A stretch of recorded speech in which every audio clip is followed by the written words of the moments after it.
Hey everybody, it's your girl Pajama with our review of Transmitzvah, Dune Prophecy, and Skeleton Crew right now. Yo soy Rubén, el hijo menor, y todos se preparan para mi bar mitzvah. Pero estoy por cumplir 13 años y todo está a punto de cambiar.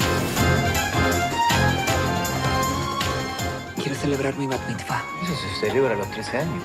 Parecido que son con tu hermano. Tenemos los mismos padres, fuimos a la misma escuela, pero lo veo y me cuesta creer que sea mi hermano. Yo transformé el lamento en fiesta. Si lo hacemos con alegría, lo hacemos mejor.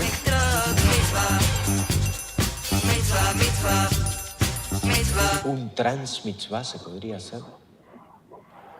¿Un qué? Como nombre comercial está buenísimo. ¿Lo registraron? Hey everybody, it's your girl Pajama, and I'm here with this guy. For right now, it's the Wonder Twins, PJ and David. There we go. David, say hey to the people. Hey, everybody. Ho, ho, ho. Hope your holiday season is going great. It's a little chilly here, but it was a sunny day in our nation's capital. And looking forward to talking to you about these wonderful programs. All right. So first up is the transgender Jewish celebration of life with Transmitzvah. David, what did you think? You know, this was a very interesting story because when you assigned this as one of our activities for the program, I was not expecting that this would be a foreign film.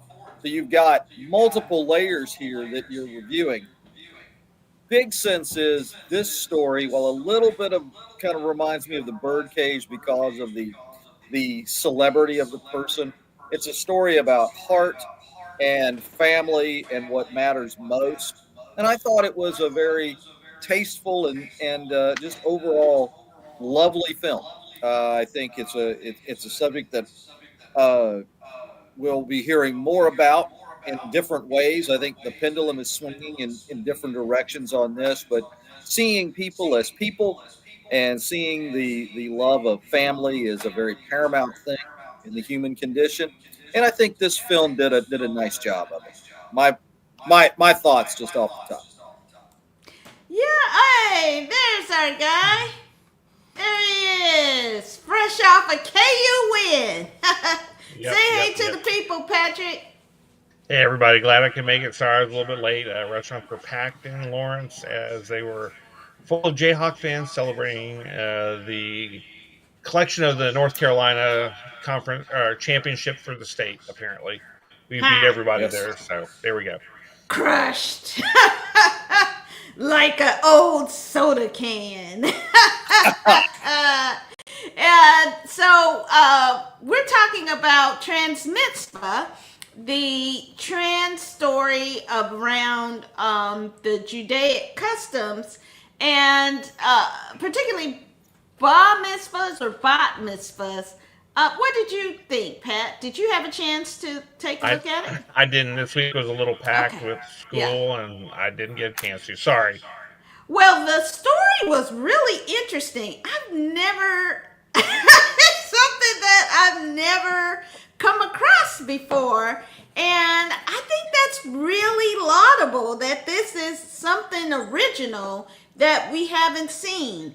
It's the story of a young trans person who becomes a superstar and wants to come back home and rediscover aspects of their faith, their Judaic faith. And so you have discussions about bar mitzvahs and bat mitzvahs, and what they're deciding to do, some history. It was a very big lesson on Judaism. And so that was really interesting because this year, Christmas and Hanukkah are in the same day, same week. So that doesn't happen very often. So I think it was a great holiday kind of thing to watch. Now, I didn't understand most of it, and I was a little bit tired from traveling. So I think I'll have to go back and watch some of it again. But it's really interesting. You can't say that about a lot of things these days. You know, a lot of things are sequels or three-peats or remakes and redos, but this is something unique. It might not be to everyone's taste or liking, but give it a chance. You know, I used to not like rice, if you could believe it, but now I eat it all the time. So check out Transmitzvah and Shalom.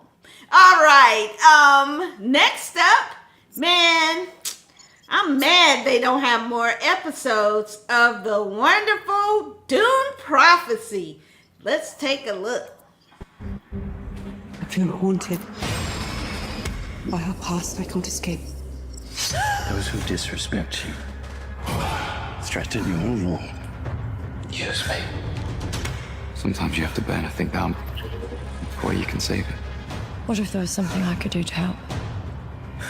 No one is above the law, not even the Emperor.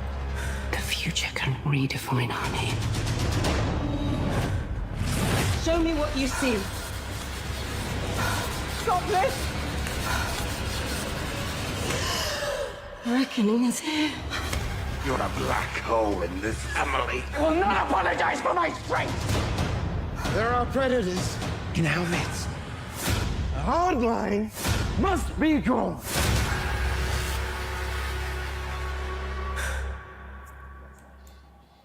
Ooh, brutal. Pat, what did you think of this week's Dune Prophecy? This show gets Well, I more guess and more- 2 weeks. I guess we're 2 Yeah. weeks. Yeah, 2 weeks. I mean, but it gets more. You know, it's. I don't know if I'm just seeing this through the lens of like, I really did love Game of Thrones when it came out. This has some real Game of Thrones vibes to it. I mean, it's the same kind of thing. You've got, you know, social barriers breaking down. You have these powerful houses. You know, House Stark, House Lannister, House Harkonnen, House Atreides.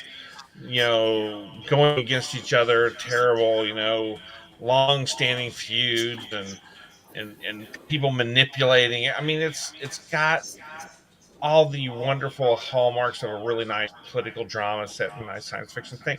I love the universe. I'm interested to see where it goes. I can't wait to see more. Like you said, I wish there was more episodes that they were going to be putting out. I'm sure they will, because it's obviously a high dollar production. So Yes. I'm yes. sure, aside from the fact that Frank Herbert's estate is probably charging an arm and a leg for this, really good stuff. And I mean, it's a hot topic right now. You know, you just came fresh off of the really big Dennis Villeneuve's a Dune remakes with Timothy Chalamet as Paul Atreides. Wonderful, good stuff. Well done. I'm curious to see where they keep going with it. Like I said, it's got a very Game of Thrones feel, and that had a lot of staying power. So let's see how it goes. Yeah, I think that it feels like a teaser. Just 6 episodes. I gotta know more. I need more. Man, these last 2 weeks, I mean, the guy who is the Shai Hulud survivor,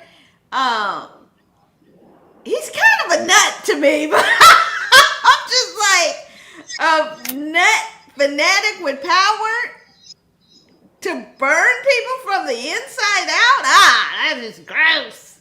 And but to hear him talk is what is, really interesting, because he's like a Sith. I kind of equate this to Star Wars, right? Like, this guy is like a Sith, and he's manipulating everything and coming up with, in the winning column each time so far. So it's very interesting, but you see the toll that this power is taking on him. So I wonder, I'm sure, I hope that they get a little more into why he has this power and how it is going to manifest more, because it seems like it's while he has it, it might be killing him too. So that's really interesting to me. And the man, Emily Watson, if she don't get up for an Emmy next year, I don't know what to say, because she is crushing this.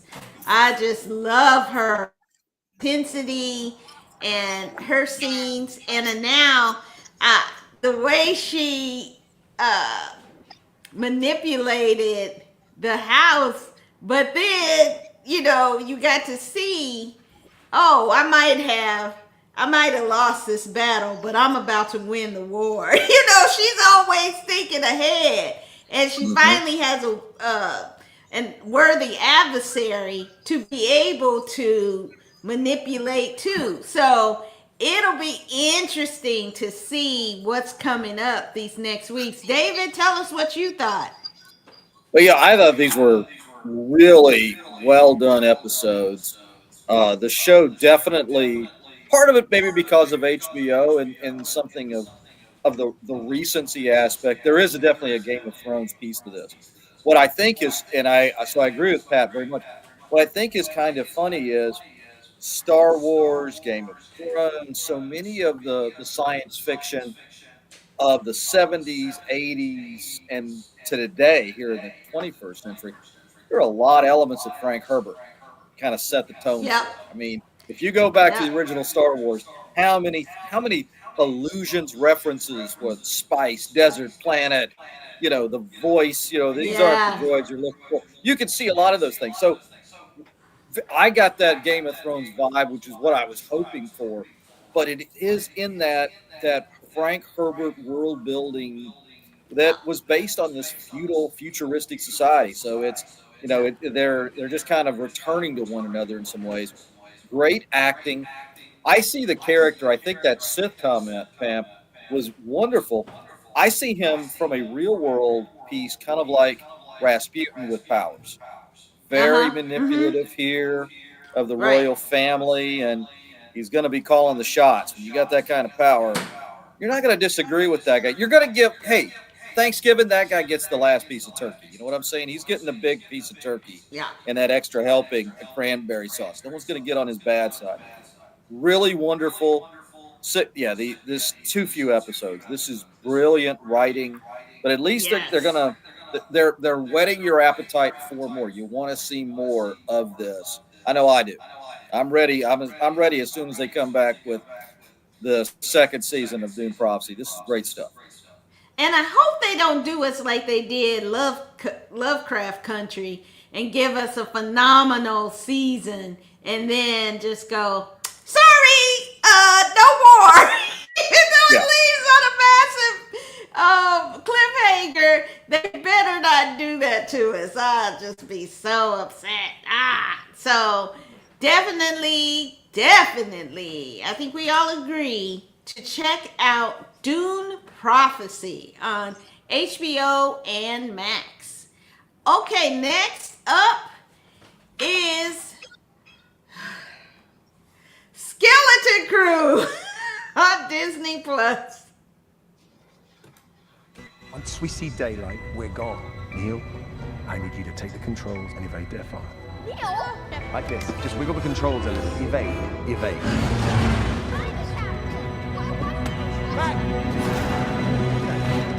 Get in. Come on, Captain. Grab this, turn this, fire here. Just keep them back. Let's go.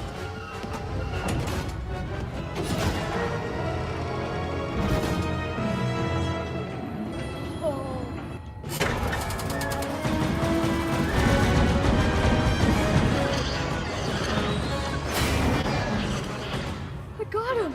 My shot. Let me know when we're ready to jump. Almost there. We're clear.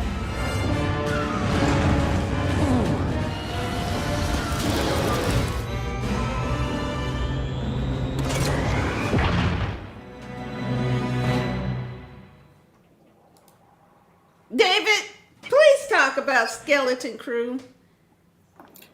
Boy, if there was anything in the nonverbals and in the tone of that, I think we know where some of this conversation is going to go. I find myself entertained with this story, and I think in some ways it's taking us on a little bit of a different, slightly off course. You kind of thought it was going to have this standard little thing in its approach, and there might some of the mysteries aren't the same mysteries that we thought. They very quickly let us know who Jude Law was. We got a little bit more. We're finding out more about the odd things about this hidden planet, Suburbia. That's to me the weakest part of this. A fun Easter egg though, with Jude Law's character of Naywood, John Naywood or whatever. You hear him being called Captain Silva, the pirate that was led the initial assault at the beginning of the show, which was pure fun. You also hear a new alias, Crimson Jack. Now that actually, and this is maybe why I'm liking this maybe more than you are, but I'm loving it in this piece. The first comic book story, but after Marvel published the original movie adaptation of Star Wars, the first episode had Han Solo and Chewbacca being captured by a pirate named Crimson Jack, who stole the treasure that Princess Leia had given them, and it went on to a little bit more of an arc with that. So the fact that they either brought this character back or they just stole his name, it's kind of a fun little Easter egg for me. I still think it's a neat show. It's more for kids and family, but it beats the heck out of what I saw with the Acolyte. That's my take here through 3 episodes or 4. Pretty low bar. Okay, we're gonna sandwich this. I'm still not feeling it. I still don't care for those kids and they mouth and the decisions that they make, and I just don't like so far I'm not digging the story. And I like Jude Law pretty much in everything he's in. So I'm good on that part of it, but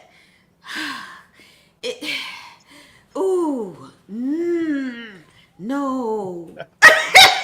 Still a no for me.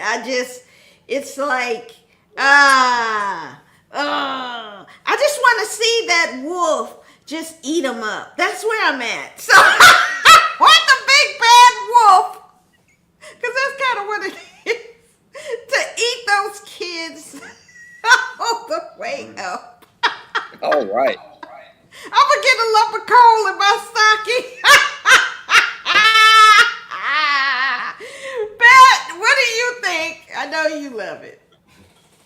Well, I like it. Yeah, I mean, it's the Goonies. I mean, it feels like the Goonies, but I do like the Goonies. I love the Goonies. It's a fun show. I'm not looking for world changing viewpoints, only for a little bit of entertainment. And this is not bad. I mean, it is definitely aimed towards kids. But you know what? If you can't find the kid in you, I don't know what to tell you. I like it. It's not bad. I mean, it's interesting to see some different characters. It's not just all Jedi based.